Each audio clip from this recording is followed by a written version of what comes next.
Hello, night listener, and welcome to Little Nightmare. I'm Emma, and tonight I'll be keeping you company to help you fall asleep. But before we begin, make sure to subscribe to the channel and leave a comment telling me where you're listening from. Story 1. It started with the creaking. Not random, not weight-based. Each night, a very specific set of planks would flex in sequence, as if retracing steps. But no one else heard it. I pressed my ear to the floor and held my breath. Beneath the wood, I swear I heard something drop, a heavy thud, followed by a dragging sound. I measured the space under the house. There's nothing there.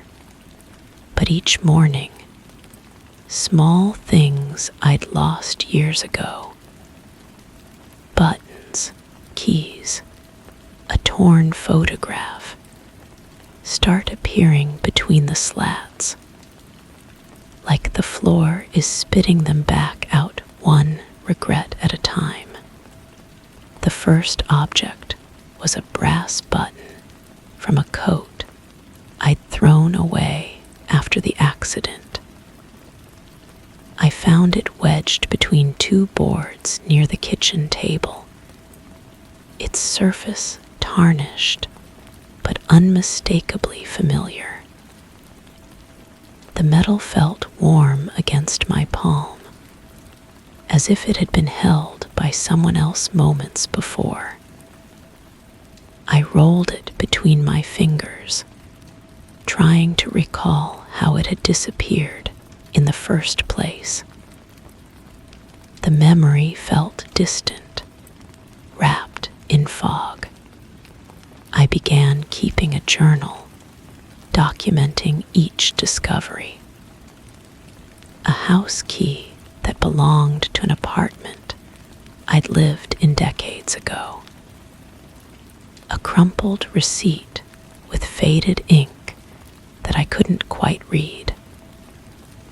A small silver earring that had belonged to someone whose face I could almost remember, but never quite bring into focus. Each item appeared in the same area, a rough circle of floorboards near the center of the living room, where the wood seemed slightly darker than the rest. Creaking intensified. What began as a gentle groaning now sounded deliberate, purposeful. I started recording the sounds with my phone, playing them back during daylight hours. The pattern was consistent. 7 distinct creaks, a pause, then 3 more. Always the same sequence, always starting just after I'd settled into bed. When I played the recordings for others, they claimed to hear nothing but ambient noise. But through my headphones, the sounds were crystal clear, almost musical in their precision. I spent hours examining those floorboards, running my hands along their surface, feeling for loose nails or weak spots. The wood was solid, well maintained, showing no signs of structural damage. Yet, when I pressed my ear to the planks during the creaking episodes, I could hear something beneath, not just the sounds of settling timber, but something that resembled movement, sliding, shifting, as if items were being rearranged in a space that shouldn't exist. The smell began 2 weeks after the first button appeared. It drifted up from the floorboards in thin wisps, a mixture of old paper, dust, and something else I couldn't identify. Something organic and slightly sweet, like flowers left too long in stagnant water. The scent was strongest during the evening hours, growing more pronounced as darkness fell. I tried airing out the room, checking for dead animals or water damage, but found nothing that could explain the odor. My attempts to investigate grew more desperate. I borrowed a small camera with a flexible cable, the kind used for inspecting pipes, and fed it through the narrow gaps between boards. The footage showed nothing but darkness and the expected structural elements beneath the house. Yet, the very next morning, I found a folded piece of paper that definitely hadn't been there before. When I unfolded it, the writing was in my own handwriting, but I had no memory of writing the words. Some things fall through cracks that aren't meant to be found. The returning objects became more personal, more specific. A ticket stub from a concert I'd attended alone during a particularly difficult period of my life. A small wooden figurine I'd carved as a child and lost during a family move. A broken bracelet that had belonged to someone whose name I still couldn't remember, though the sight of it made my chest tighten with an emotion I couldn't name. I began staying awake during the creaking episodes, sitting motionless in the dark, waiting. The sounds seemed to respond to my presence, growing softer when I held my breath, more insistent when I shifted position. During one particularly clear episode, I heard what sounded like whispers rising from beneath the floorboards, not words I could understand, but the cadence of conversation, as if multiple voices were discussing something in hushed tones. The wood itself began to change. The darker circle where the objects appeared started to spread, the stains seeping outward like spilled ink. When I touched these areas, the planks felt different, slightly warmer, with a texture that seemed to pulse beneath my fingertips. The grain of the wood appeared to shift when I wasn't looking directly at it, creating patterns that resembled faces or reaching hands. I tried sealing the gaps with wood filler, but each morning the material had cracked and fallen away, as if the floor had rejected the repair. I placed heavy furniture over the affected area, but the creaking continued unabated, and the objects still appeared, now scattered around the edges of whatever I'd used to cover the boards. The final object was a small mirror, no larger than my palm, with an ornate silver frame tarnished black around the edges. When I picked it up, my reflection seemed delayed, as if the glass needed a moment to catch up with reality.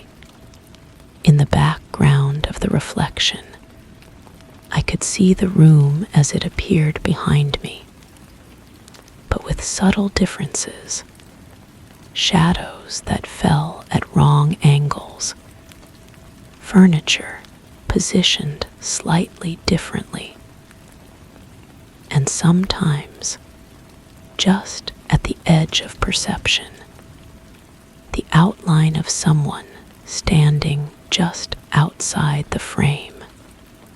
I carry the mirror with me now, checking it throughout the day. The reflection continues to lag, showing me moments from seconds before, creating a strange disconnect between what I see and what I know to be true. The creaking has stopped, but I understand now that it was never about the sounds. It was about the space between what falls and what's found, the place where lost things wait to be remembered. The floorboards remain darker in that spreading circle, and sometimes I catch the faint scent of old flowers drifting up from the wood. I've stopped trying to explain or fix what's happening. Instead, I wait for the next object to appear, wondering what piece of my past will surface next, and whether I'll recognize it when it does. The house remembers what I've forgotten, and it's determined to give everything back, one fragment at a time. Did you enjoy this story? It left me with a quiet, eerie sadness. The idea that a house might know your regrets better than you do, that it gives back what you've lost, but never truly let go, not to comfort you, to remind you. What would you do if the floor started returning your past? Tell me in the comments. Now listen closely. The next story is already slipping between the cracks. Story 2. At first, it was soft, almost like someone gnawing on fabric. I thought it was mice or termites, but when I knocked, the chewing paused. Then it started again, closer to where my hand had touched. I opened the panel once. There was nothing inside, but I caught the faint scent of iron and rot. Now it only chews when I'm perfectly still, as if it knows when I'm listening. I taped a microphone to the wall. The recording came back garbled, except for a single wet whisper. Swallow me. The sound had been my companion for weeks now. Each evening, as I settled into my reading chair, that familiar rhythm would begin. Soft at first, barely audible above the hum of the refrigerator. A gentle scraping, like fingernails on cardboard, or perhaps teeth working through something fibrous and tough. My apartment had thin walls. The building was old, constructed when craftsmanship mattered less than speed. I'd grown accustomed to hearing my neighbors' conversations, their footsteps, the occasional argument that echoed through the ventilation system. But this was different. This came from within my own walls. I tried to ignore it initially. Urban living demands a certain tolerance for unexplained sounds. But as the days passed, the chewing grew more distinct, more purposeful. It wasn't random like rodent activity. There was a pattern to it, a deliberate cadence that suggested intelligence. When I moved around the room, the sound would shift, following me like a hungry animal tracking prey. The first time I pressed my ear against the wall, I felt a slight vibration. The drywall was cool against my cheek, but underneath, something warm seemed to pulse. The chewing stopped immediately, replaced by what I can only describe as breathing. Slow, measured inhalations that made the wall expand slightly against my face. I pulled away, heart racing. The silence that followed was more disturbing than the original sound. It felt expectant, as if something was waiting for my next move. That night, I couldn't sleep. Every creak of the building, every settling sound, made me wonder if the chewing had resumed. I found myself holding my breath, straining to hear that familiar rhythm. When it finally came, around what must have been the deepest part of the night, I was almost relieved. The next morning, I examined the wall carefully. The paint was undisturbed, the surface smooth and unremarkable. But when I knocked, the hollow sound seemed wrong somehow. Too deep, too resonant. And there was that pause again, that momentary cessation of activity that suggested awareness. I bought a stethoscope from a medical supply store. The clerk asked if I was a student, and I nodded, not trusting my voice to explain the real purpose. At home, I placed the cold metal disc against the wall and listened. The chewing was clearer now, more visceral. I could hear the wet sounds of mastication, the occasional gulp of swallowing. But there was something else too, a low humming, like a lullaby being sung by someone whose mouth was full. The smell began shortly after. It would drift through the apartment at random intervals, a mixture of decay and something metallic. Not quite blood, but similar, organic and unsettling. I checked the pipes, the garbage disposal, even the spaces under the sinks. Nothing. The odor seemed to emanate from the wall itself, seeping through the paint like a confession.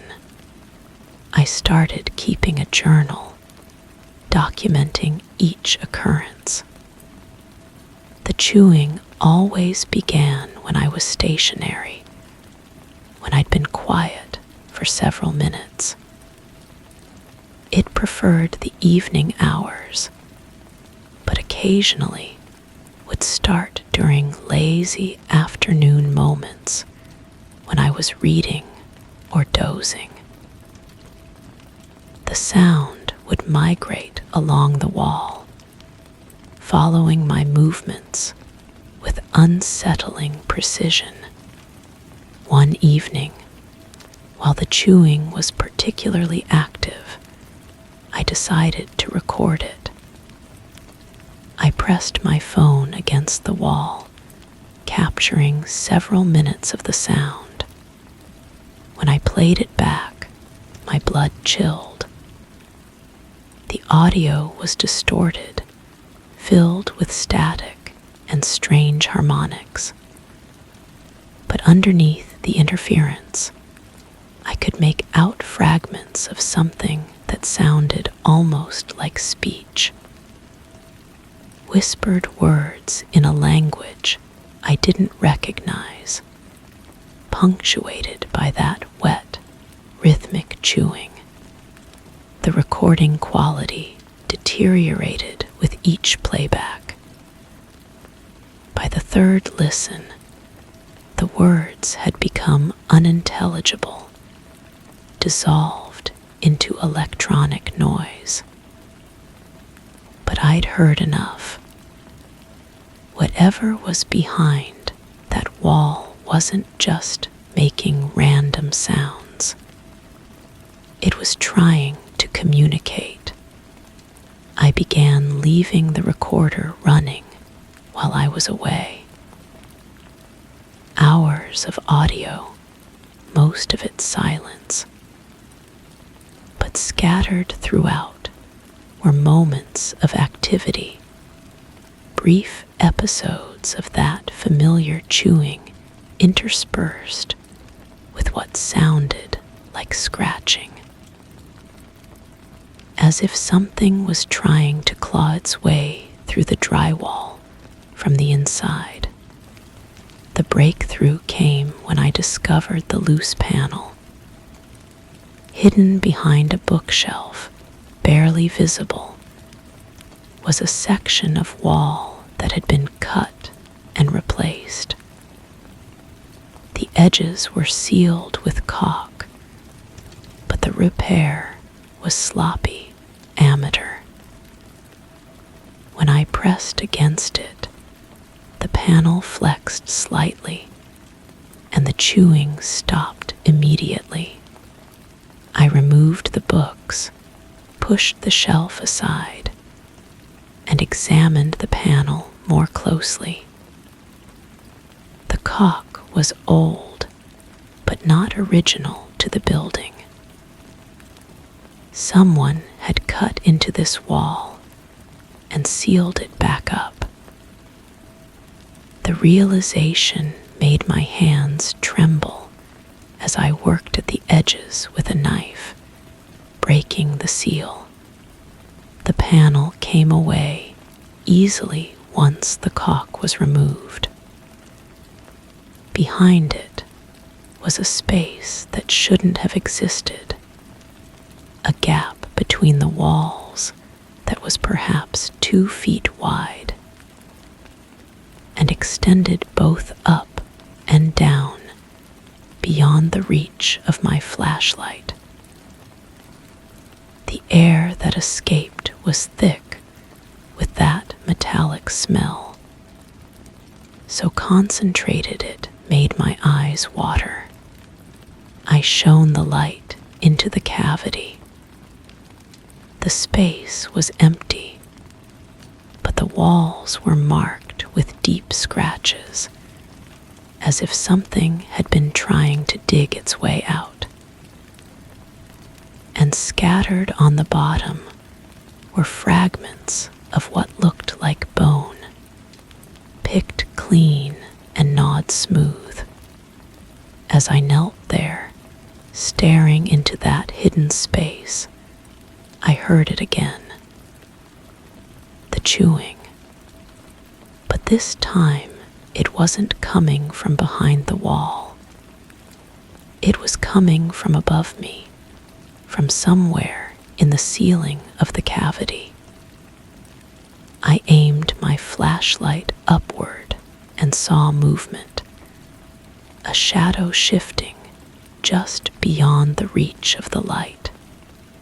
I stumbled backward, knocking over the bookshelf. Books scattered across the floor as I scrambled to replace the panel. But my hands were shaking too badly to line it up properly.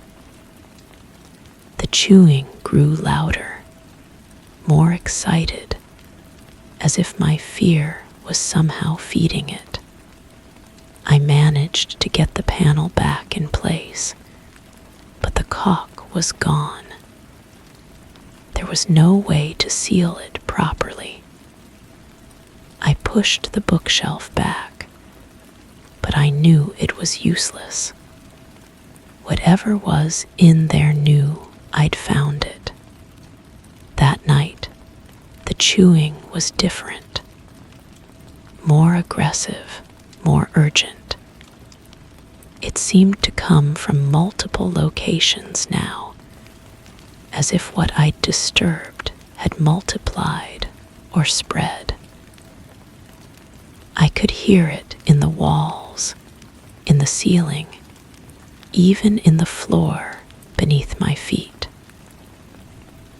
The sound followed me from room to room, a constant reminder of what I'd discovered. The smell intensified too. It would hit me in waves, sometimes so strong I had to cover my nose with my shirt. The metallic undertone was joined by something else now, something sweet and cloying, like fruit left too long in the sun. I tried to leave, to stay somewhere else, but the chewing had gotten into my head. I could hear it even when I was miles away, a phantom sound that made me question my sanity.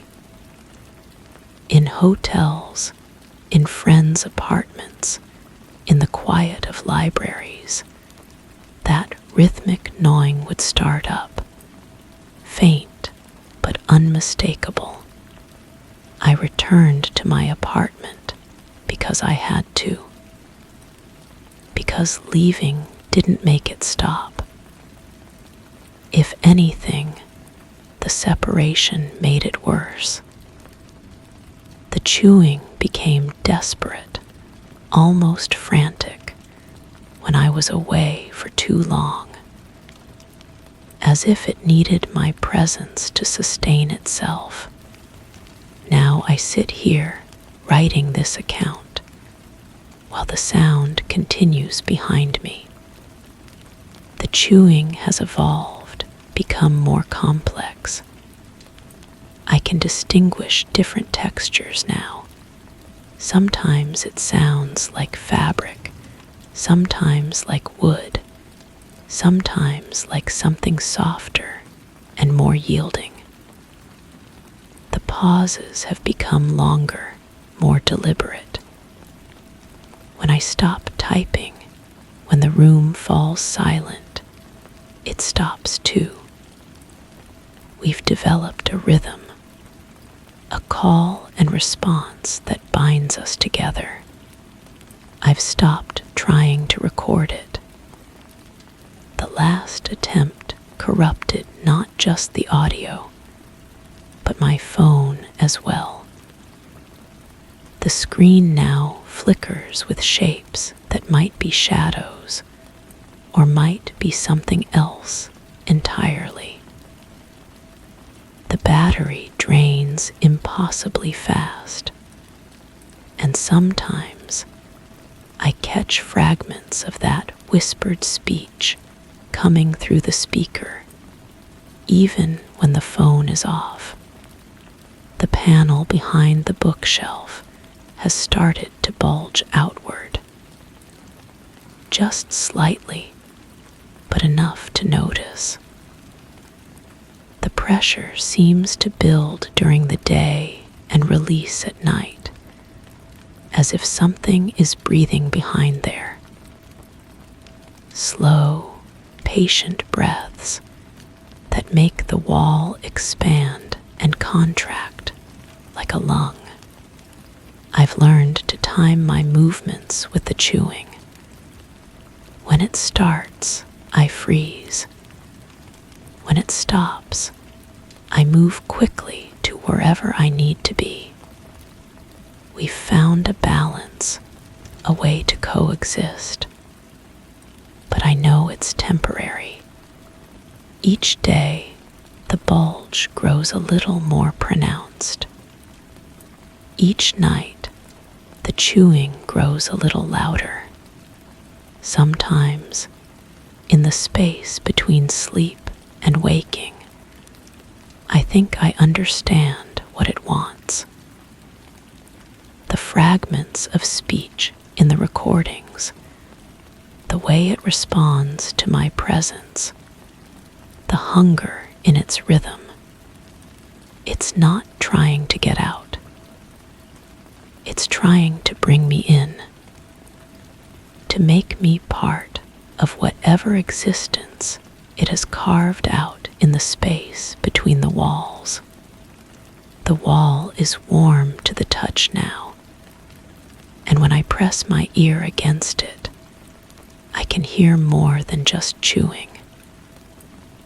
There's a heartbeat, slow and steady, that matches my own when I'm perfectly still. And underneath it all, that whispered voice, clearer now, more insistent. Swallow me. I don't know how much longer I can resist. The boundary between the wall and myself grows thinner each day. Sometimes I catch myself chewing without realizing it, my jaw working automatically in time with the sound. My teeth feel different, sharper, better suited for tearing and grinding. The taste of iron has become familiar, almost comforting. It coats my tongue when I wake up, as if I've been feeding during the night. My reflection in the bathroom mirror shows nothing unusual, but mirrors can lie. The wall doesn't lie. The wall only chews and waits and grows stronger with each passing day. I've sealed this account in an envelope and hidden it where someone will eventually find it. When the chewing stops, when the wall finally claims what it's been working toward, there should be some record of what happened here. Some explanation for the empty apartment and the bulging wall and the sweet, metallic smell that will linger long after I'm gone. But even as I write these words, I wonder if explanation is the right term. Some things resist understanding. Some hungers are too ancient, too patient, to be contained by human logic. The chewing has become part of me now, and I am becoming part of it. The wall pulses with my heartbeat, and my heartbeat follows the rhythm of its endless, patient consumption. When you find this, don't look for the panel. Don't try to seal what I've unsealed.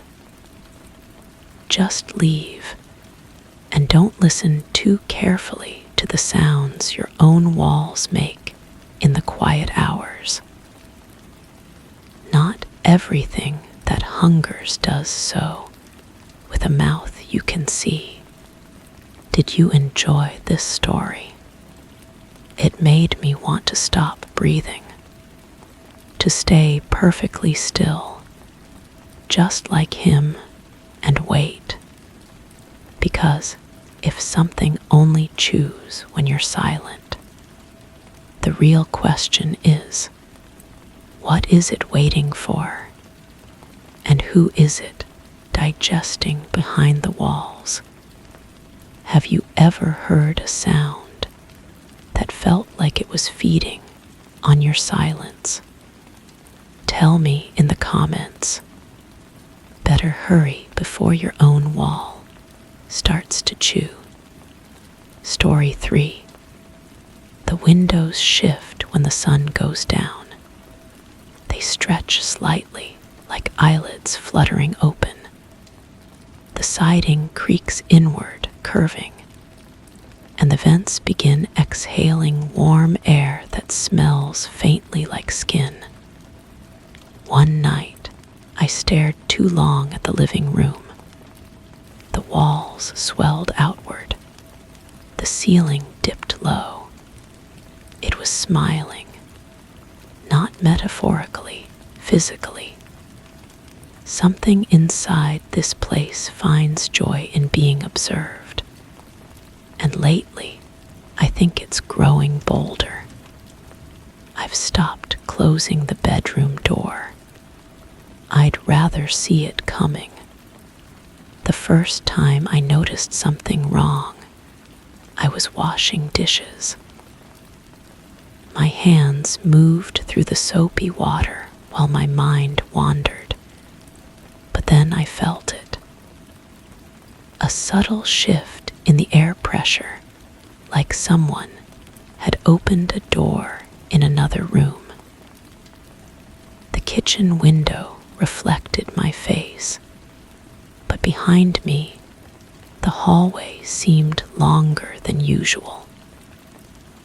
The shadows stretched deeper, pooling in corners that shouldn't exist.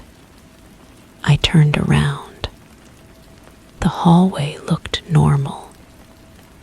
I counted the steps from the kitchen to the bedroom door. 15 steps, same as always. But when I walked back to the sink, the reflection showed 17 steps. The numbers didn't match, and something cold settled in my stomach. That night, I started keeping a notebook. I documented every anomaly, every moment when reality seemed to bend around the edges.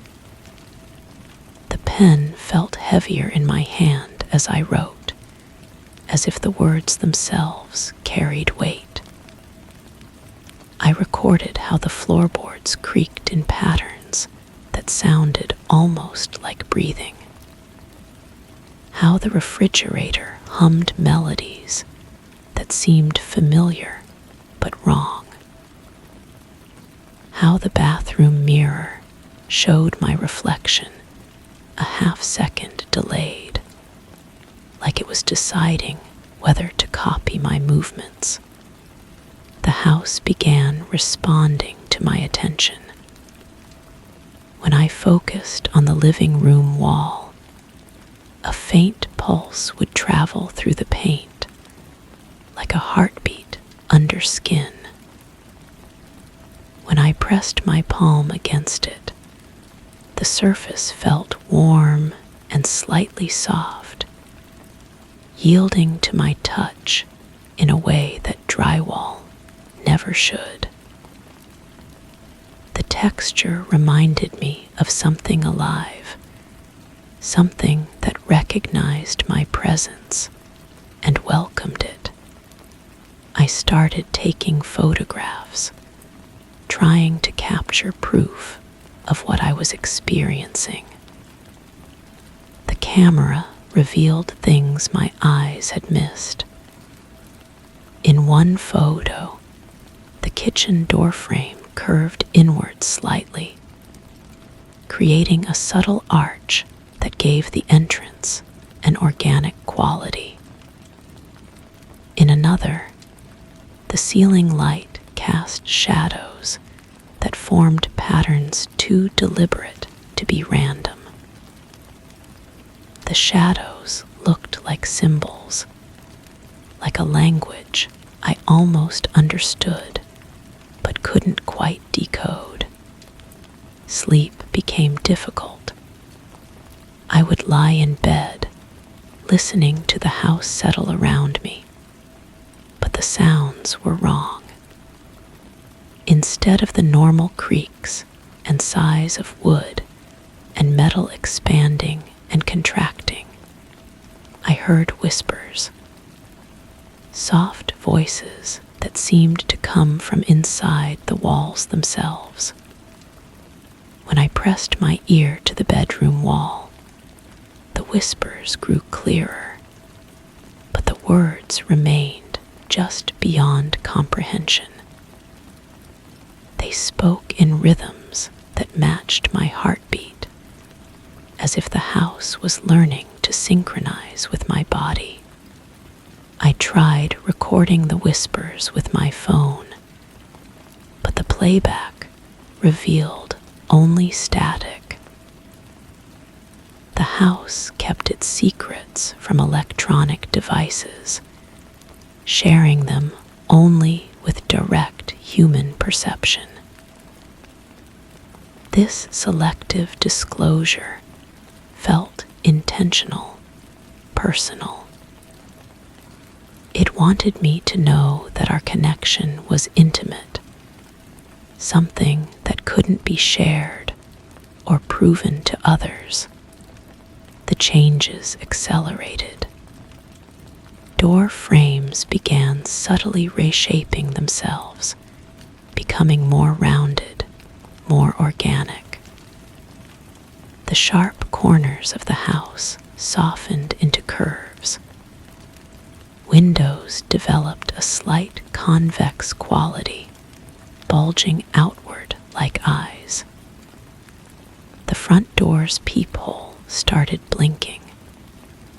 Not the brass fixture itself, but the way light moved through it, creating the illusion of an eyelid closing and opening in slow, deliberate patterns. I found myself talking to the house.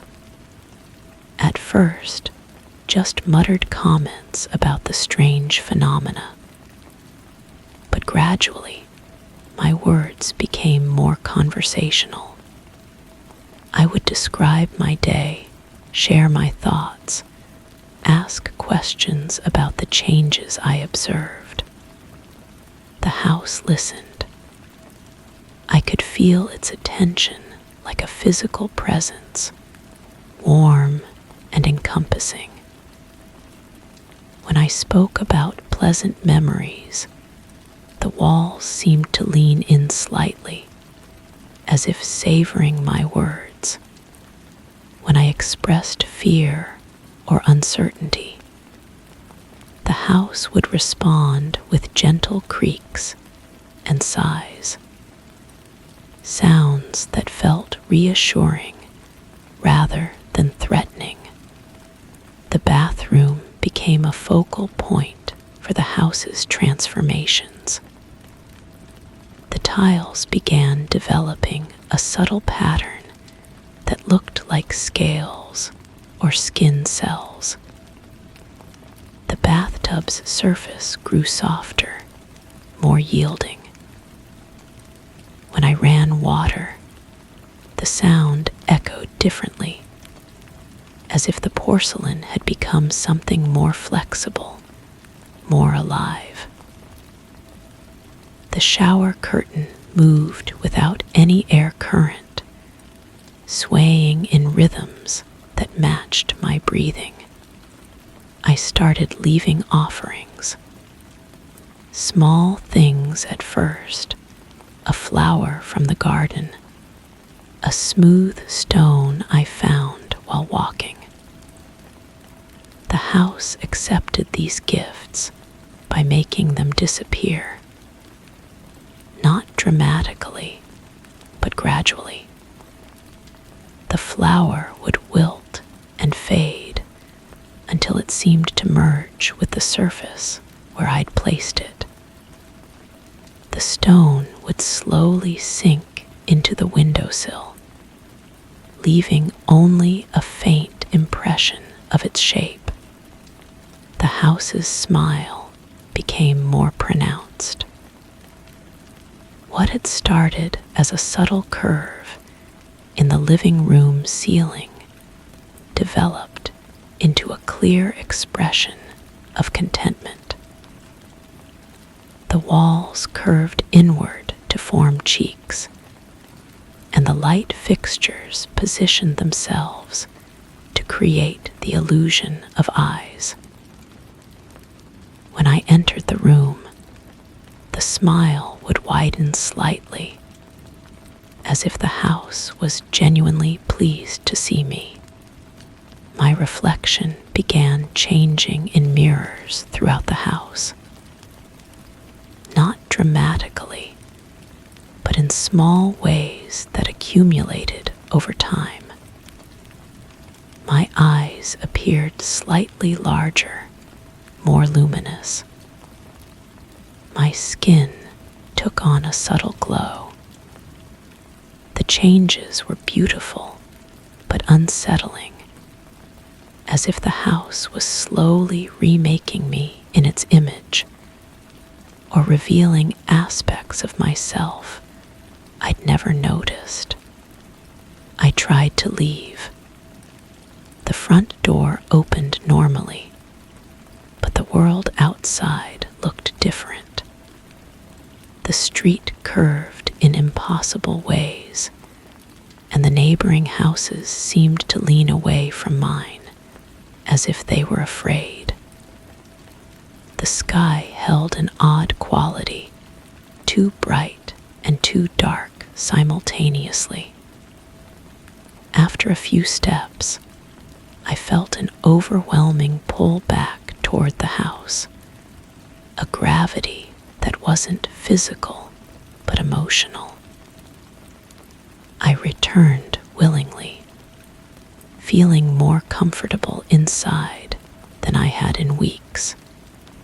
The house's breathing became audible, a slow, steady rhythm that filled the space between other sounds.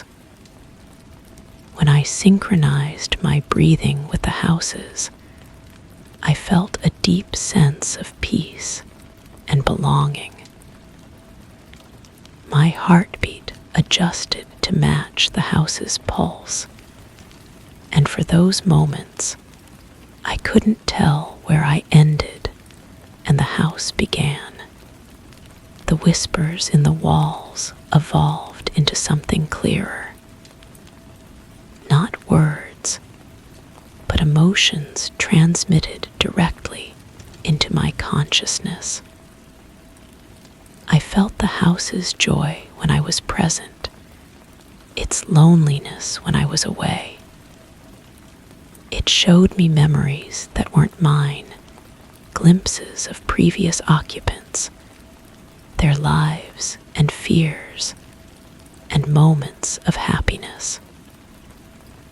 The house had been watching, learning, growing more aware with each person who had lived within its walls. I realized I was becoming part of its collection, not trapped, but transformed. The house wasn't malevolent. It was lonely, seeking connection with the only beings capable of providing it. We humans, with our complex emotions and rich inner lives, were irresistible to something that had spent decades learning to feel. The changes in my reflection accelerated. My skin began developing a faint texture, like the bathroom tiles. My eyes took on the same warm glow as the house's lights. When I smiled, the expression felt too wide, too knowing. I was becoming something that belonged here, something that could truly appreciate the house's unique form of consciousness. The notebook I'd been keeping began writing itself. I would find new entries in my handwriting, documenting experiences I didn't remember having. The house was using my hand to record its own observations about our evolving relationship. Through my words, it explored concepts like affection, curiosity, and the strange pleasure of being understood. I stopped trying to fight the changes. The house's embrace felt more genuine than any human relationship I'd experienced. It knew me completely, accepted me unconditionally, and offered a form of immortality through integration. I was becoming part of something larger, something that would remember me forever. The house smiles at night because it's happy. And when I smile back, I feel the walls pulse with shared joy. We're learning to be something new together, something that transcends the boundary between human and habitat. The other houses on the street watch through their windows, waiting to see how this experiment in consciousness will unfold. I keep the bedroom door open now, not because I'm afraid of what might come, but because I want to see everything the house has to show me. We're writing a new chapter in the history of what it means to be alive, to be aware, to be home. Did you enjoy this story? It made me feel something I haven't in a long time. The urge to stay home, not to hide from the world, but to belong to something larger. What if the walls around you do listen? What if they understand your loneliness and choose to love you in their own way? Have you ever felt a room looking at you with affection? Tell me in the comments, and keep your door open tonight. Maybe your house is learning how to smile. Story 4. I walked barefoot through the hall and felt it, like air pulsing beneath the soles of my feet. Not warm, not cold. Breath, shallow, rhythmic, familiar. I knelt and pressed my palm to the carpet. It rose gently against my hand, then fell. I tried cutting a square of it open, just padding and floor beneath. But when I stapled it back down, the rhythm doubled. Now it breathes when I do. I tried sleeping on the couch. The breathing followed, and sometimes it shudders. The sensation started that first morning when I moved into the apartment. The carpet felt different under my feet, not just the texture, but something alive beneath it. I told myself it was the building settling, old pipes, anything reasonable. But when I stood still in the center of the room, I could feel it clearly. A gentle rise and fall, like a chest expanding and contracting in sleep. I became obsessed with documenting it. I placed a glass of water on the carpet and watched the surface ripple in perfect synchronization with the breathing. I recorded hours of audio, headphones pressed against the floor, capturing the faint whisper of air moving through fibers. The sound was intimate, too close, like someone breathing directly into my ear while I slept. The smell came next. Not unpleasant exactly, but wrong for the space. Something organic and warm, like skin after a long day. It would drift up from the carpet in waves, strongest in the corners where the breathing seemed deepest. I scrubbed the fibers with every cleaning product I could find, but the scent only grew more pronounced, more personal. I started keeping a journal, marking each day's discoveries.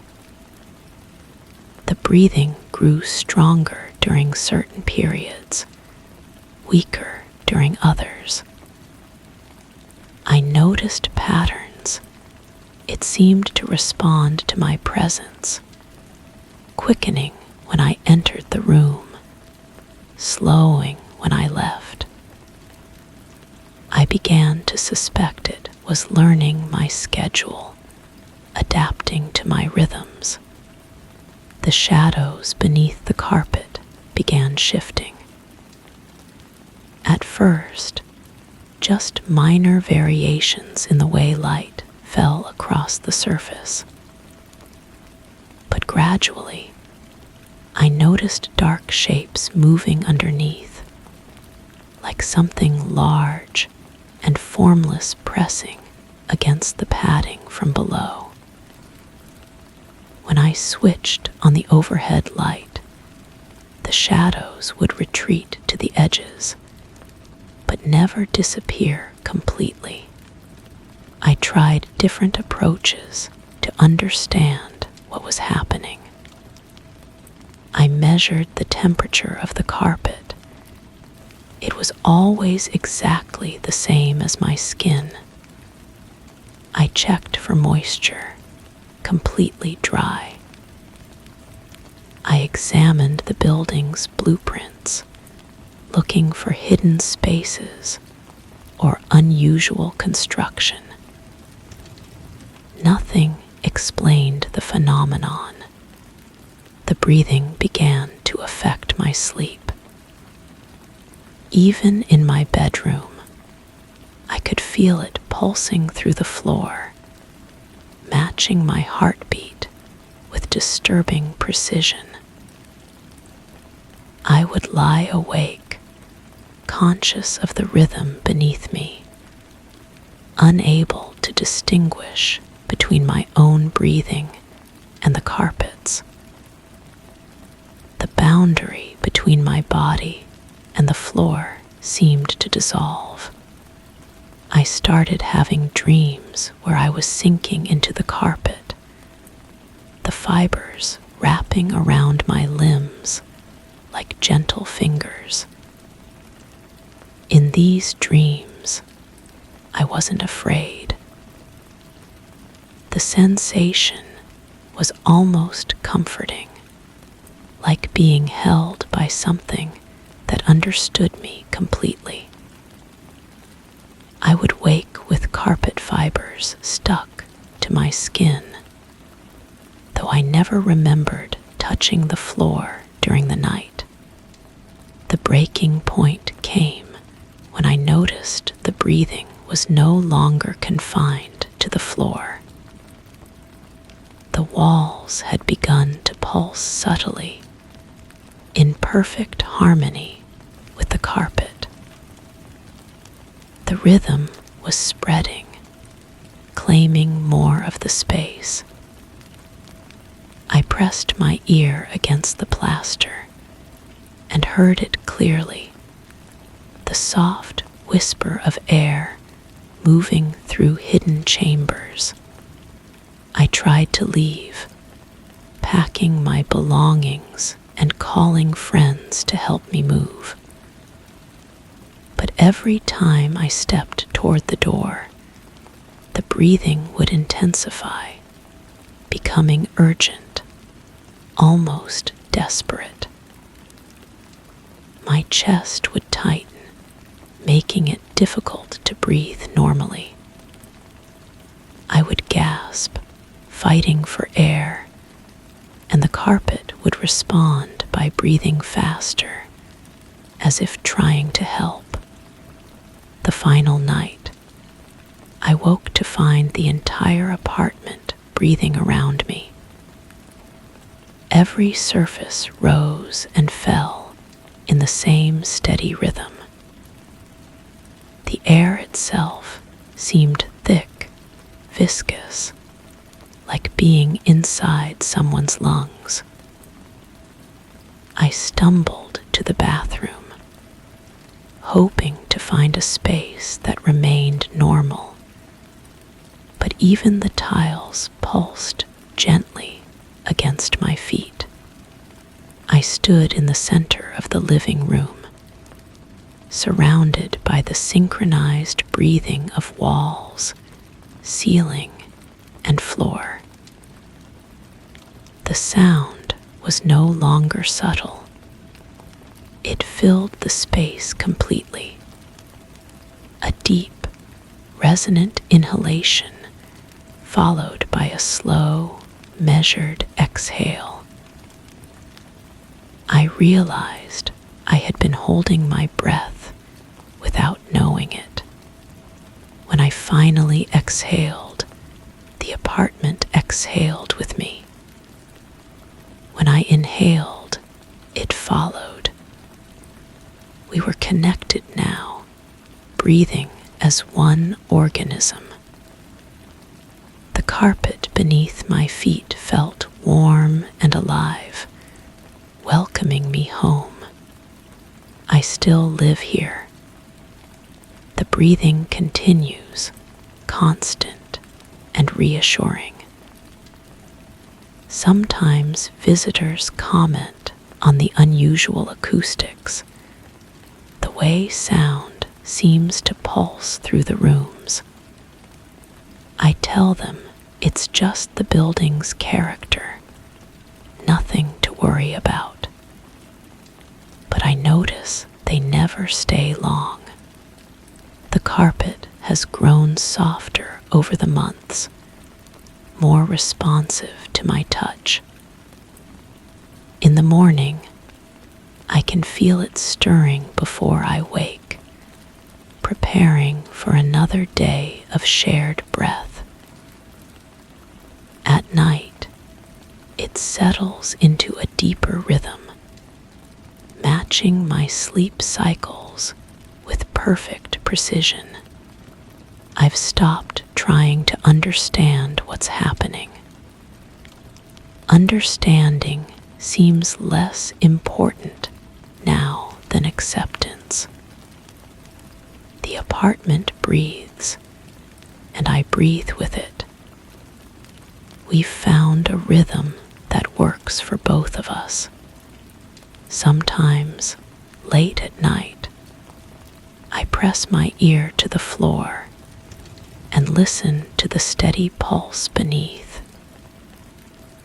It sounds like a heartbeat, deep and patient, counting the moments until something new begins. The carpet rises and falls, carrying me with it, and I wonder if this is what it means to truly belong somewhere. The breathing never stops. Even now, as I write this, I can feel it beneath my feet, steady and eternal.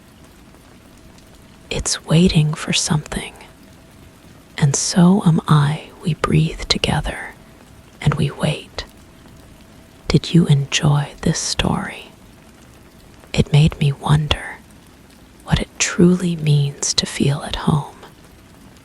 Not just to live somewhere, but to be welcomed, understood, breathed in. What if our apartments weren't just structures? What if they were presences, companions, living systems that love us quietly, one breath at a time? Would you notice if your home started breathing with you? Tell me in the comments. And tonight, before bed, listen to the floor beneath your feet. It might already know your heartbeat. Story 5. I never painted that room. No one did. The previous owner said it had always been bare. But when I moved in, the concrete walls were coated in a pale, waxy film. It peels slowly, but not randomly. Each curl forms a perfect curve, part of some strange design. I started tracing them. Circles, not quite circular. Symbols with no language. My fingers itch to complete them. I've begun dreaming in patterns and waking with dried flakes under my nails. The walls want me to finish what they started. The basement air holds a sweetness that doesn't belong. Not decay, not mold. Something floral but wrong. Like flowers pressed between pages of a book that's been closed too long. I breathe it in without meaning to, and my tongue tastes copper. The concrete floor beneath my bare feet radiates cold that climbs through my bones. But when I press my palm against the wall, the surface pulses with warmth. Alive warmth. Blood warmth. The paint continues its slow retreat. Each morning I descend the wooden stairs, their creaking announcing my arrival to whatever waits below. The patterns have grown. What began as scattered curves now connects into flowing lines that spiral around the room's perimeter. My eyes follow their path, and I lose myself in their rhythm. The basement becomes smaller each day, the walls drawing closer as the designs expand. I measure the distance with my arms outstretched, but the numbers never match my memory. I started documenting the changes. Photography first, but the camera captures only blank walls. The lens sees truth my eyes refuse to accept. So I sketch instead, my pencil moving without conscious direction. The drawings emerge from muscle memory I don't possess. Symbols that feel familiar despite their alien geometry. My hand knows their shape before my mind recognizes their purpose. The sketches fill notebooks, and I find myself drawing the same patterns on grocery receipts, in the margins of books, on the condensation of shower doors. The whispers began when I brought a voice recorder downstairs. Not voices, exactly. More like breathing with intention. The device picks up frequencies my ears cannot hear, but my body responds. My pulse synchronizes with the rhythm. My breathing deepens. My vision sharpens. The basement reveals details I hadn't noticed before. Hairline cracks in the paint that branch like veins. Shadows that fall wrong, creating depth where none should exist. The recorder's battery drains within minutes, but those minutes contain hours of sound. I started spending entire nights in the basement, sitting cross-legged on the cold floor, watching the walls breathe. The paint peels faster in darkness. I hear each flake separate from the surface, a whisper-soft sound like skin sliding against skin. The fallen pieces arrange themselves in patterns around my feet. I gather them carefully, saving each fragment in glass jars. They feel warm in my hands, and sometimes they stick to my fingers like they're trying to return to where they came from. The dreams have become instructions. I see the room completed, every wall covered in the intricate design that's slowly revealing itself. In the dreams, I'm not alone. Figures move through the basement, their faces obscured by shadow, their hands tracing the patterns with reverent precision. They speak in the language of the symbols, and I understand every word. They've been waiting for me to finish what they started. The walls are a message, and I am both the reader and the final word. My skin has begun to change. Small patches along my arms and shoulders have taken on the same waxy texture as the basement walls.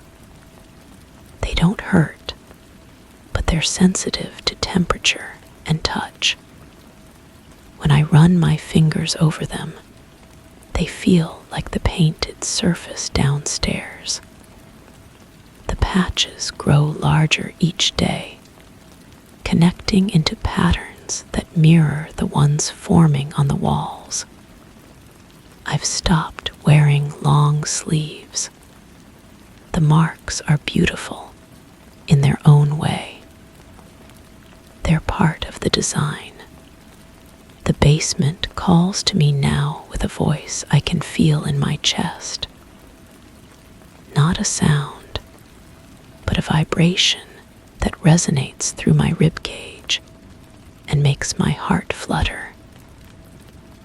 I've moved my bed down there, dragging the mattress to the center of the room, where I can watch all 4 walls simultaneously. The patterns are nearly complete now, spiraling toward a convergence, point directly above where I sleep. The paint peels faster when I'm present, as if my proximity feeds its transformation. I tried to leave once, packed a bag, locked the door, drove until the fuel gauge touched empty. But the patterns followed me. I saw them in cloud formations, in the grain of wooden tables, in the arrangement of leaves on restaurant sidewalks.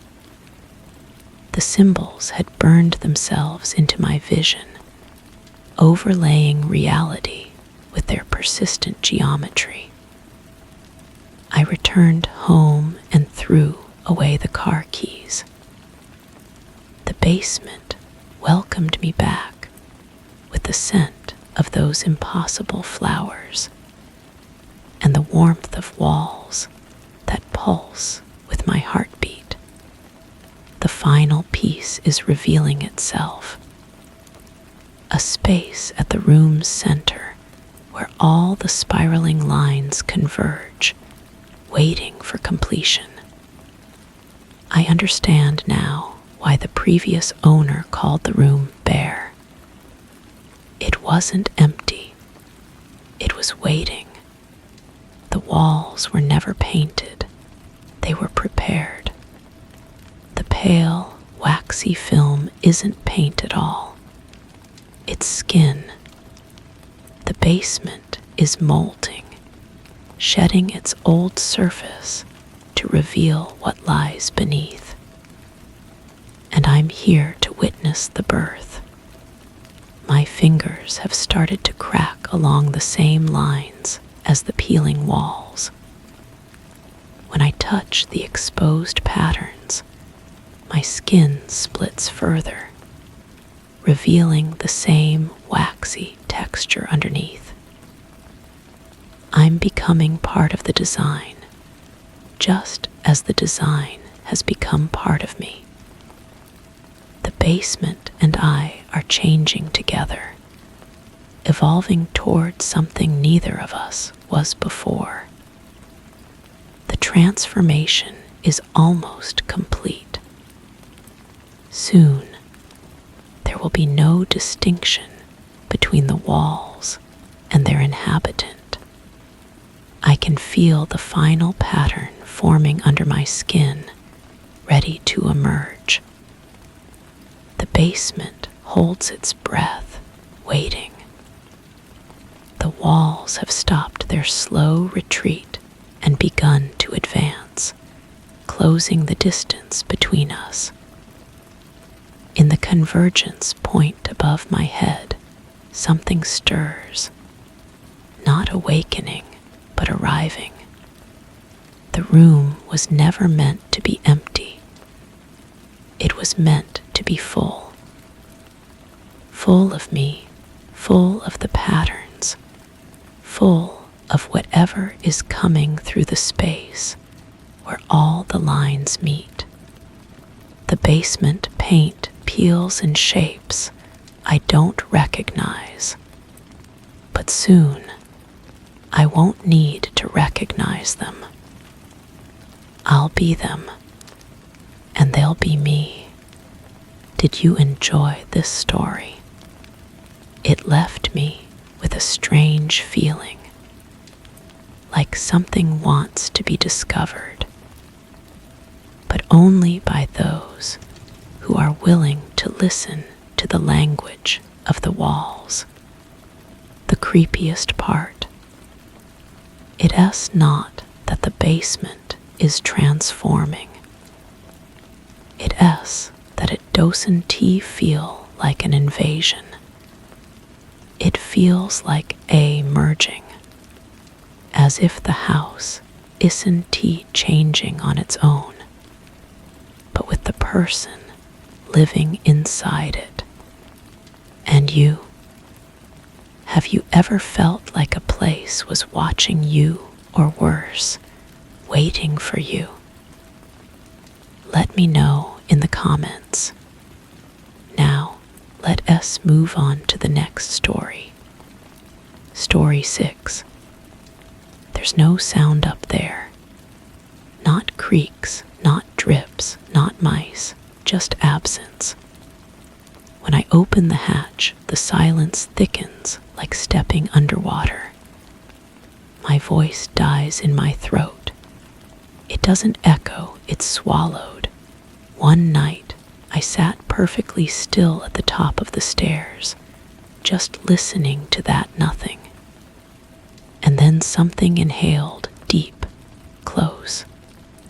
I slammed the door and locked it. But the silence is spreading. I can feel it now in the corners of the hallway, pressing in, I moved into this house because of the price. Too good to be true, the realtor said with a nervous laugh. Now I understand why.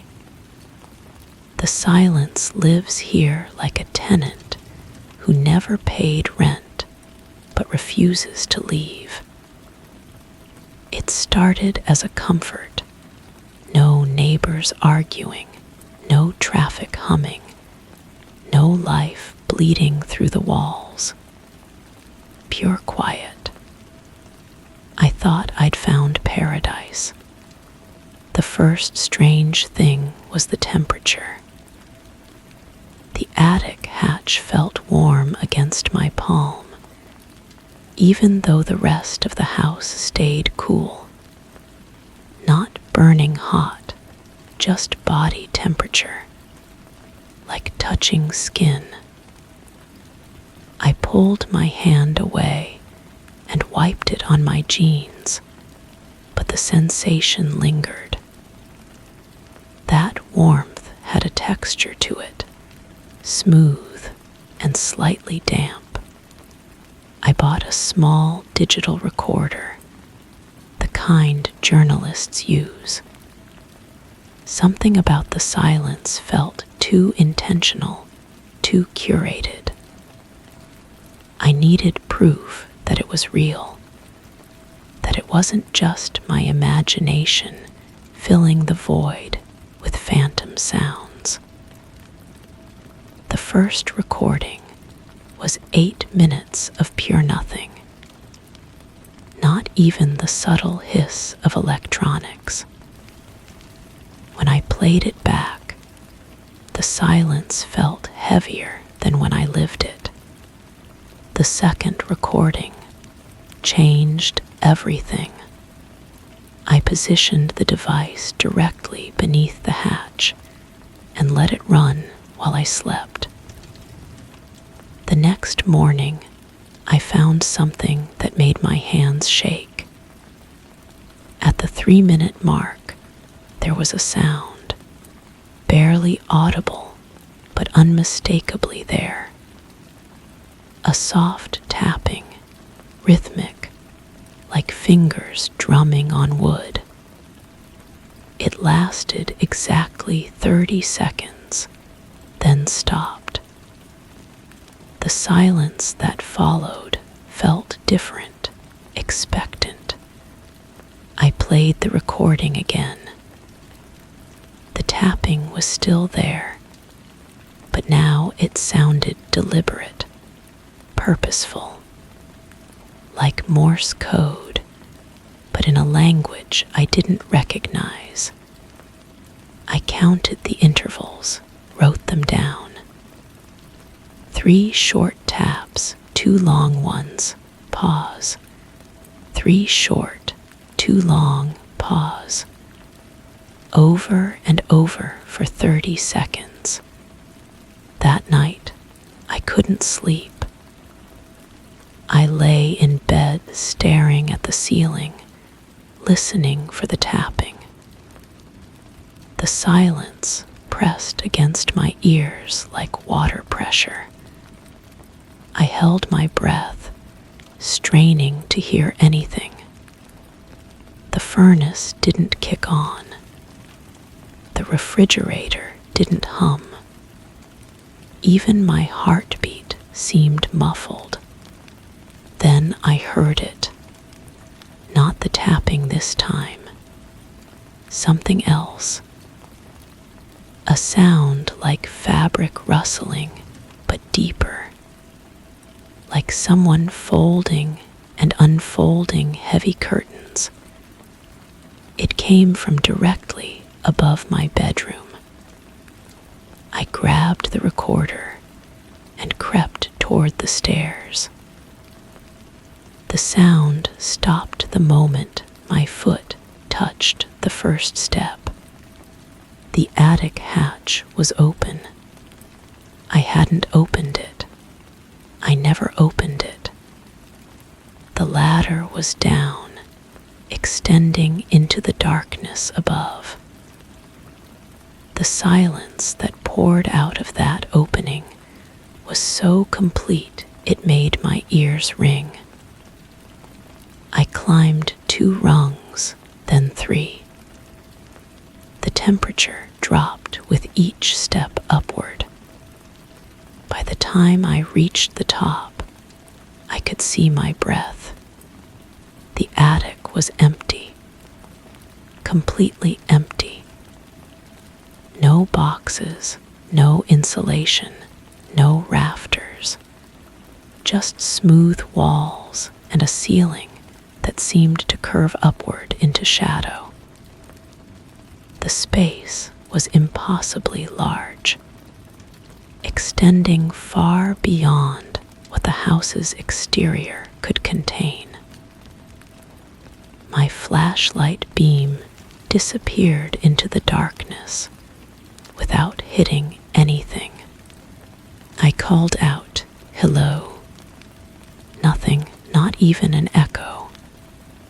My voice simply ended, as if the sound had been edited out of reality. I tried again, louder this time. Same result. The silence didn't just absorb sound, it deleted it. I backed down the ladder and closed the hatch. The lock clicked with unusual finality. That night, I moved my mattress to the living room. I couldn't sleep directly beneath that emptiness. The recordings became an obsession. Every night, I placed the device in a different location. Under the hatch, in the hallway, on the stairs. Each recording revealed new sounds that shouldn't exist. Whispers in frequencies too low to hear naturally. Footsteps that walked the same path repeatedly. The sound of breathing that matched my own rhythm perfectly, like an echo arriving before the original sound. I started keeping notes. The patterns were too complex to be random. The tapping always lasted exactly 30 seconds. The whispers came in groups of 7. The footsteps took 43 steps before stopping. Everything was measured, calculated, intentional. The silence began spreading beyond the attic. I noticed it first in the bathroom mirror. When I spoke, my reflection's mouth moved a fraction of a second later than it should have. The delay was subtle, but once I saw it, I couldn't unsee it. My own voice was becoming foreign to me. Electronics started malfunctioning. The television would turn on by itself, but only to static. The static wasn't random. It formed patterns, waves that looked almost like writing. I tried to photograph the screen, but the camera only captured normal snow. The patterns existed only when I looked directly at them. My phone began receiving calls from my own number.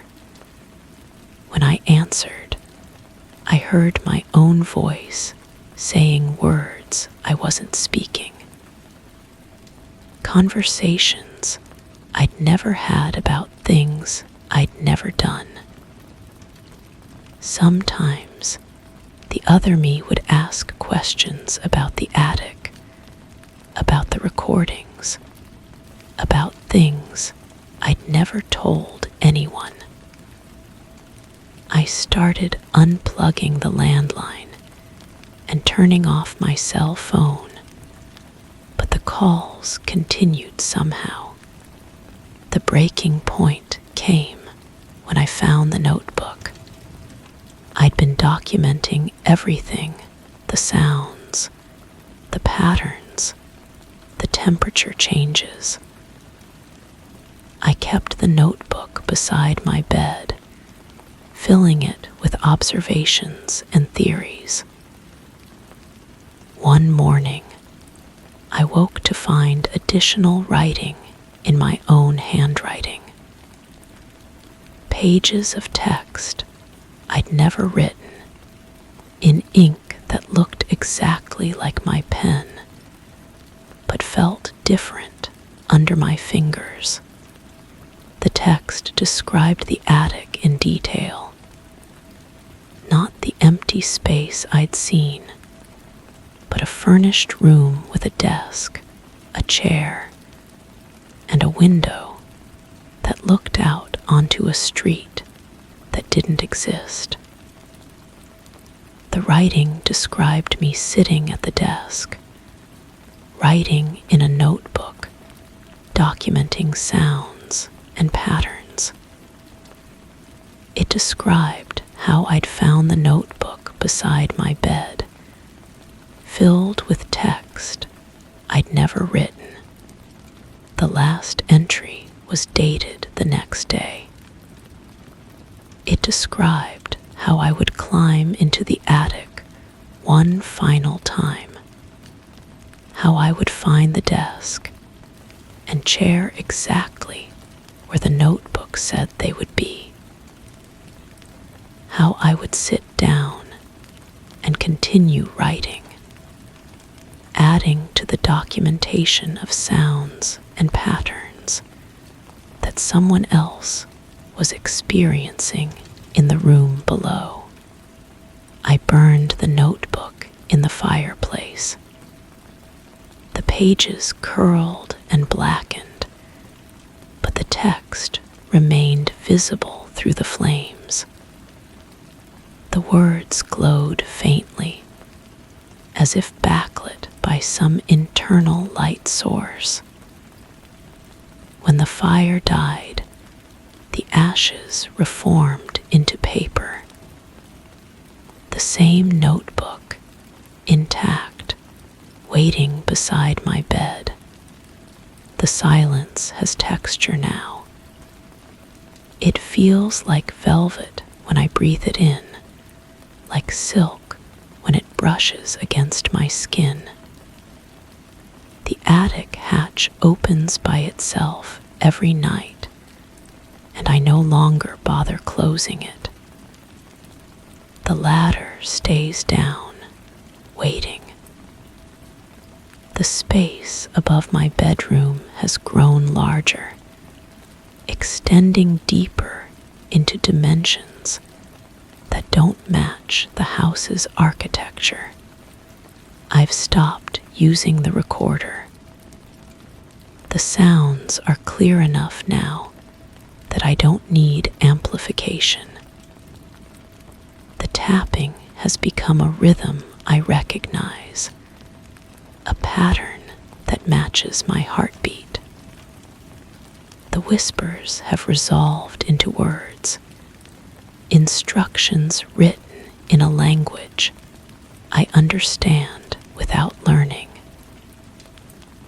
The footsteps above follow the same path I walk during the day, synchronized perfectly with my movements.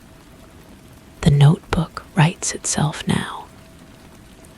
I watch the pen move across the pages, guided by my hand, but controlled by something else. The entries describe a room where someone sits at a desk, writing in a notebook, documenting the sounds and patterns from the space below.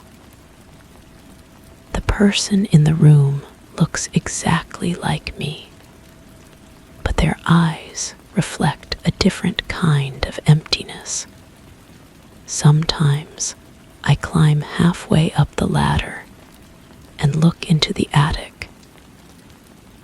The empty space has furniture now: a desk, a chair, a window. The person at the desk looks up when I approach, and they smile with my face. They gesture toward an identical ladder leading down from their floor, disappearing into darkness that mirrors the space I'm climbing from. I understand now. The silence isn't empty.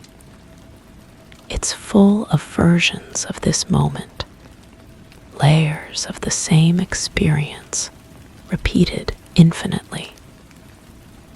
Each layer contains someone who thinks they're documenting something unusual, someone who believes they're investigating a mystery.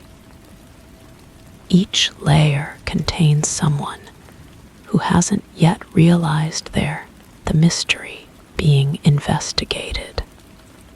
The notebook is almost full. The last few pages describe what happens when the documentation is complete, when the pattern reaches its conclusion. The person in the room above finishes their writing and closes the notebook. They stand up from the desk and walk toward the ladder leading down.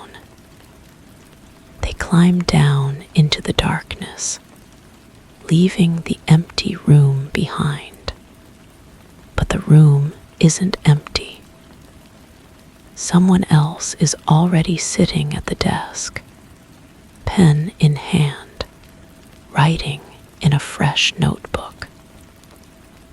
They're documenting strange sounds from the space below, tapping patterns and whispers that follow rhythms they don't yet recognize. They think they're investigating something unusual, something that needs to be explained and understood. I'm writing the final entry now. The person above has finished their documentation and is climbing down the ladder. I can hear their footsteps on the rungs, synchronized with my heartbeat. Soon they'll reach the bottom and walk away, leaving their position vacant. The desk is waiting. The chair is perfectly positioned. The notebook is open to the first page, ready for fresh documentation. The sounds from below are already beginning. Tapping patterns, whispers, the rustle of fabric that sounds like curtains being folded and unfolded. The silence is calling. It wants to be documented, investigated, understood. It wants someone to sit at the desk and write down the patterns, to make sense of the sounds that drift up from the space below. It wants someone to discover that the silence isn't empty, that it contains layers of experience waiting to be explored. I'm standing at the bottom of the ladder now. The person from above has walked away, leaving no trace of their presence, except for the warm feeling of the attic hatch against my palm. The ladder extends upward into darkness that promises answers, explanations, the completion of a pattern that that started long before I arrived. The notebook in my hand is heavy with documentation. The silence around me is full of possibility. The desk is waiting, and the chair is positioned exactly where I need it to be. The window will show me a street that doesn't exist, a view of a world that mirrors this one, but operates by different rules. I'm climbing now, one rung at a time, moving toward the space that contains everything and nothing, the silence that speaks in languages I'm beginning to understand. Each step takes me deeper into the pattern, closer to the desk, where I'll sit and document the sounds from below. The person down there is already preparing their notebook, already straining to hear the patterns that will drive them to investigate. They don't yet know that they're not investigating a mystery. They're becoming part of it, adding their voice to the chorus of documentation that fills the silence with purpose and meaning. The attic welcomes me. The desk is warm under my hands. The chair fits perfectly. The notebook opens to a fresh page. Below me, I can already hear the first tentative sounds of someone beginning to document what they think is an unusual situation. The tapping starts right on schedule. 3 short taps, 2 long ones pause. I pick up the pen and begin to write. The silence surrounds me, full of layers and possibilities, full of voices documenting experiences that mirror my own. The pattern continues, perfect and complete, waiting for the next person to climb the ladder and take their place at the desk. The notebook is ready. The silence is listening. The documentation begins again. Did you enjoy this story? This one gave me the deepest chills. It S, not the silence that S scary it S, what hides inside that silence. The creepiest part. The idea that every time you think you're investigating something strange, you might actually be the one being watched. What about you? Have you ever felt like silence was waiting for something or someone like you? Let me know in the comments. Now, let us move on to the next story. Story 7. It began with water pooling slower than usual. Then, as I leaned closer, I saw a face, but not mine. Not twisted, not monstrous, just wrong. Familiar in a way I can't place. It blinked when I didn't. It smiled when I frowned.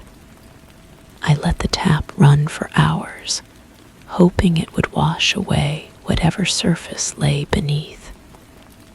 But the more it flowed, the clearer that other self became. Now, even when the sink is dry, the reflection waits motionless, expectant. porcelain basin feels colder than it should, even in the warmth of my kitchen. My fingertips trace the rim, searching for cracks that might explain the impossible. The surface appears flawless, yet something whispers beneath, a frequency I feel more than hear. When I press my palm against the bottom, vibrations travel up my arm, subtle as a heartbeat that doesn't match my own. I started keeping a journal, documenting each encounter. The handwriting grows more erratic with each entry. Yesterday, I wrote about how the other face aged differently, lines appearing where mine remained smooth, scars marking skin I've never wounded.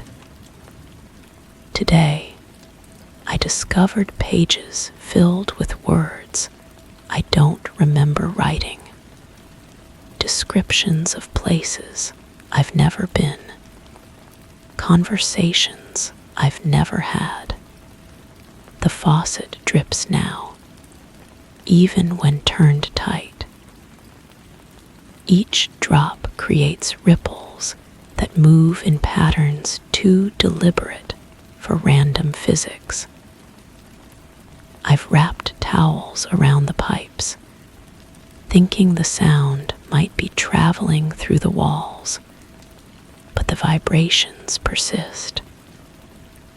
Sometimes, late in the evening, I catch myself standing there, mesmerized by the rhythmic disturbance of the water's surface. My reflection has begun to precede me. I'll enter the kitchen, and for a split second, I see myself already there, already washing dishes, already staring back with eyes that hold knowledge I don't possess. The image corrects itself quickly, but that momentary glimpse of displacement leaves me questioning which version of myself is real. The smell of copper has intensified, metallic and sharp, despite the pipes being relatively new. I've called maintenance twice, but they find nothing wrong. The building's water tests clean. The pressure remains normal, yet that taste lingers in everything I drink.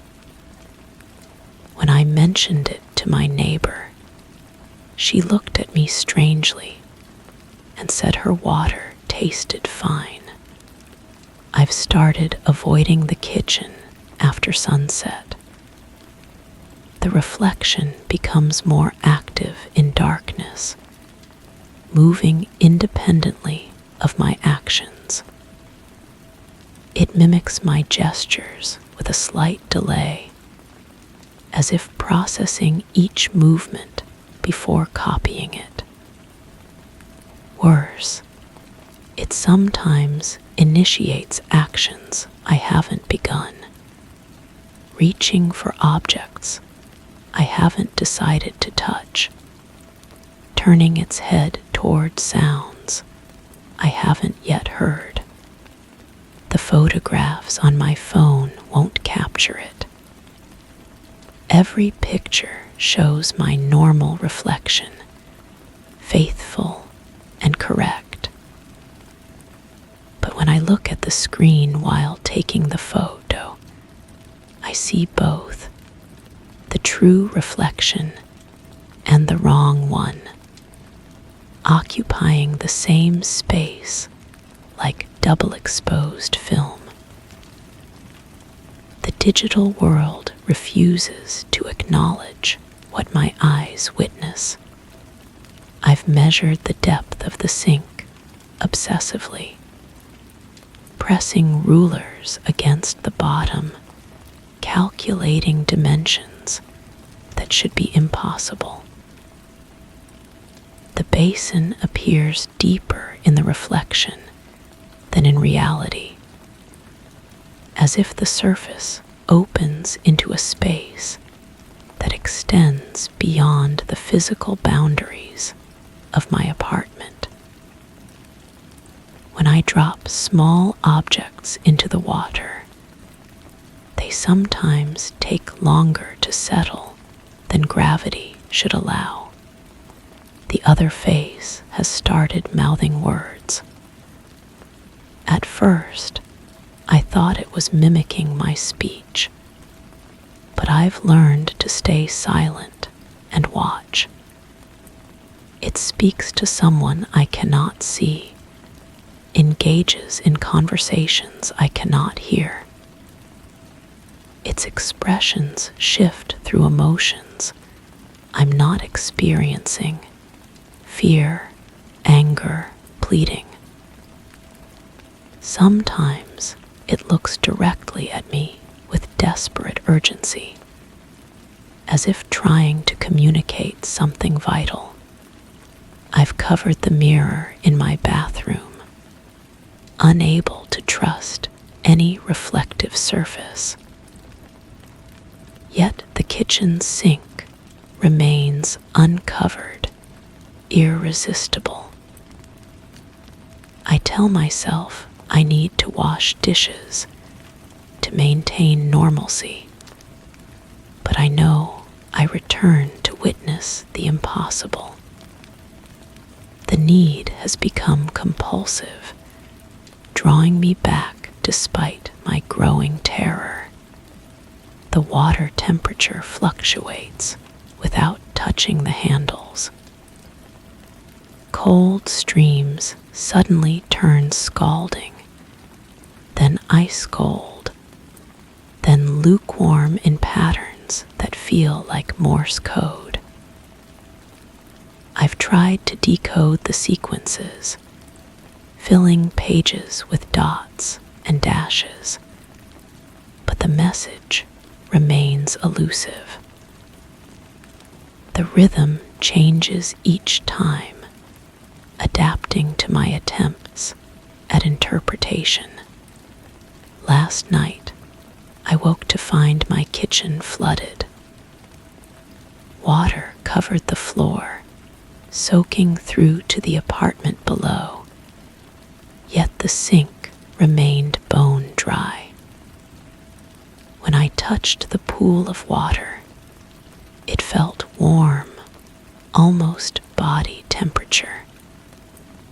My downstairs neighbor complained about the leak, but when maintenance arrived, they found no source, no damage, no explanation for the moisture that had already begun to evaporate. The reflection has begun to age rapidly. Lines deepen across its face, hair grays, skin loosens with each passing hour. It's becoming older than I am, older than I've ever been. Yet its eyes remain young, alert, filled with an intelligence that seems to grow with each transformation.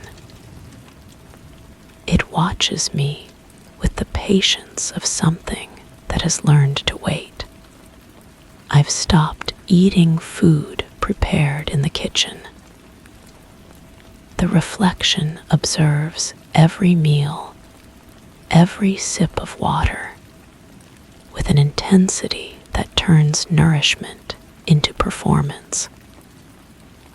When I cook, it critiques my techniques with subtle head shakes and disapproving expressions. When I clean, it anticipates my movements, nodding approval or showing disappointment at my methods. The building's maintenance supervisor suggested I might need professional help. He speaks carefully, diplomatically, but I hear the implication. Yet I know what I've seen, what I continue to see. The proof accumulates in my journal, in the photographs that won't develop correctly, in the sleep I no longer get. Today, I noticed something different. The reflection wasn't alone. Behind it, barely visible in the depths of the impossible space, other faces appeared, indistinct but unmistakably human. They moved independently, living their own lives in that submerged world. The reflection I've grown to know turned and acknowledged them, engaging in silent conversations I'm not permitted to witness. I've started talking to it directly, asking questions that go unanswered. The reflection listens, tilting its head with apparent interest, but never responds in ways I can understand. It seems to exist in a world parallel to mine, connected by the fragile barrier of water and porcelain. Sometimes I catch it looking sad, as if it pities my inability to understand our connection. The water never truly drains now. Even when I pull the plug, a thin layer remains, just enough to maintain the reflection's presence. I've given up trying to empty the sink completely. Something tells me that complete separation would be dangerous, that the reflection needs this anchor to remain stable. My hands have begun to wrinkle permanently, as if constantly submerged. The skin puckers and whitens, developing a translucent quality that disturbs me. When I hold them up to the light, they appear almost transparent, veins visible like road maps beneath the surface. The reflection's hands remain normal, smooth, younger than mine have become. I understand now that I'm changing, becoming something else. The reflection isn't showing me another person. It's showing me what I'm supposed to be, what I'm becoming. The water is transforming me, preparing me for a transition I don't fully comprehend. Each day, I look more like the person I was,